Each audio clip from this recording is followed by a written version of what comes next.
Jadi Umar bin Khattab mengirim beberapa pemimpin-pemimpin perang seperti Amr bin As radhiyallahu an, kemudian Sa'ad bin Abi Waqqas ke Irak, Amr bin As ke Mesir, dan juga di masa kepemimpinannya ini beliau ada masalah dengan Khalid bin Walid radhiyallahu an.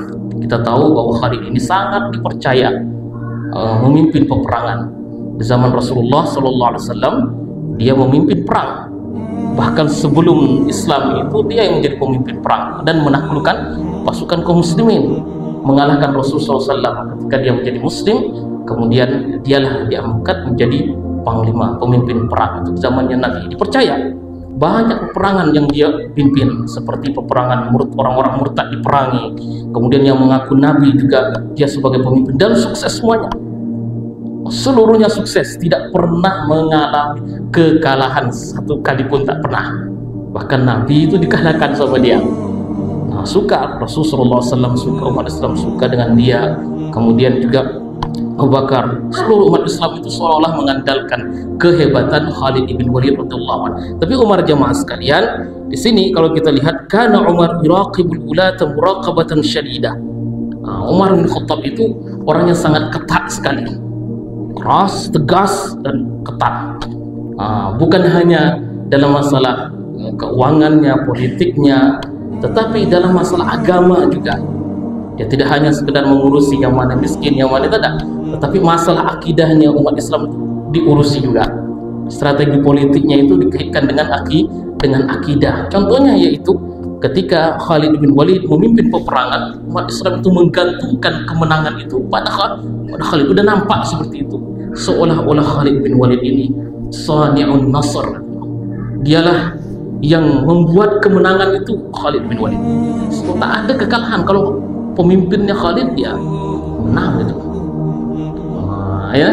Nah, ini yang tak disukai oleh Umar bin Khattab radhiyallahu an, maka dia pun mencopot kepemimpinan Khalid bin Walid. Kemudian yang dia gantikan itu adalah Abu Ubaidah bin Jarrah radhiyallahu an.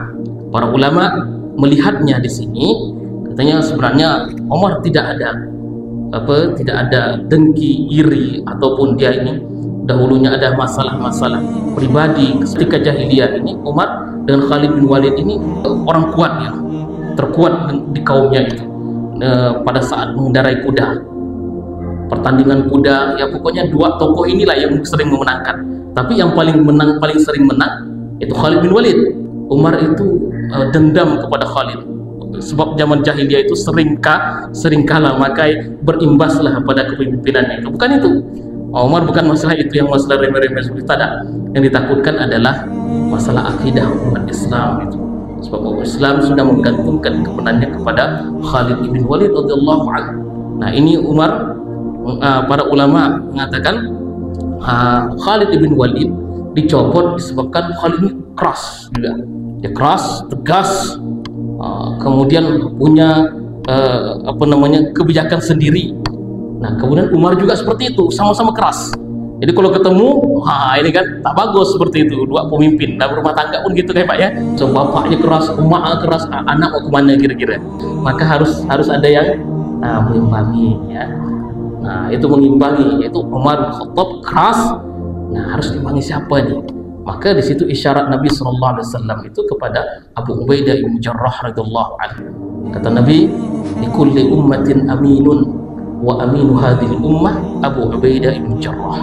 Setiap umat itu ada orang yang dipercayai, dan orang yang dipercayai di umat ini adalah Abu Ubaidah bin Jarrah. Maka di saat itu masa-masa gentingnya itu, Khalid bin Walid memimpin peperangan perang Qadisiyah di situ di Irak. Pada saat itu dia memimpin, datanglah surat kepada Khalid bin Walid bahwa dia sudah dipecat. Nah, tapi Khalid bin Walid tak mau dia, sebab kalau ini diumumkan, nah bisa terjadi kegoncangan di pasukan. Nanti selesai perang, barulah diumumkan. Tapi tak masalah bagi Khalid bin Walid, tak masalah dia dipecat, sebab dia ini berperang bukan karena Umar, katanya. Ana uqatilu laysa li ajli Umar. Saya berperang bukan karena Umar, lakin li ajli Rabbi Umar. Tapi karena Tuhannya Umar bin Khattab, tidak ada masalah bagi dia. Dicopot kepemimpinannya Tapi mungkin ada sedikit kekecewaan dulunya, pertama-pertama itu dia ungkapkan, dulu saya memang agak kecewa dengan Umar bin Khattab radhiyallahu anhu. Kenapa dia memecat saya tanpa alasan gitu kan? Tak ada alasan apapun disampaikan gitu. Tapi saya baru mengerti gitu. Baru mengerti sebenarnya ternyata Umar itu ingin menjaga akidah umat Islam ini. Sebab mereka ini sudah menggantungkan kepada kemenangan itu kepada dirinya.